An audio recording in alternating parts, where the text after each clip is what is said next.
বৎস, কিসের জন্য এসেছিস বল? বাবা আমরা যে আসলাম আপনি জানলেন কি করে? বৎস, আমি অন্তর্জামী, সবকিছু জানি। এখন কিসের জন্য এসেছিস বল? বাবা আমরা তো বড় একটা সমস্যায় পড়ে আপনার কাছে এসেছি। কি সমস্যা খুলে বল। বাবা আমি ফেসবুকে একটা পেজ খুলছিলাম, আমার ভিডিওতে লাইক কমেন্ট শেয়ার কিছুই আসে না, 2-300 উপরে ভিউ আসে না। এমন একটা মন্ত্র দিয়া ফু দিয়া দেন যাতে মিলিয়ন মিলিয়ন ভিউ আসে। এই বেড়া, তুই কি আমার মিলিয়ন দেওয়া পাইছ? আমার পেজেই 200-300 থেকে বেশি ভিউ যায় না। আমি যদি এমন কোনো মন্ত্র জানতাম তাহলে আমার পেজে ভাইরাল করে দিত। বাবা তাহলে আপনি কি পারেন?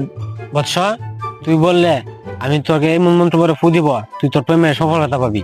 আমি মন্ত্র পরে ফু দিলে তুই ধনী হয়ে যাবি। আমি মন্ত্র পরে ফু দিলে তোর বাড়িতে চলে যাওয়া বউ তোর বাড়িতে চলে আসবে।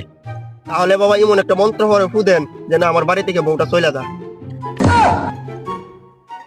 আমি মন্ত্র দিয়ে আমার নিজের বউকেই বাগাইতে পারি নাই, তোর বউকে কিভাবে বাগাবো?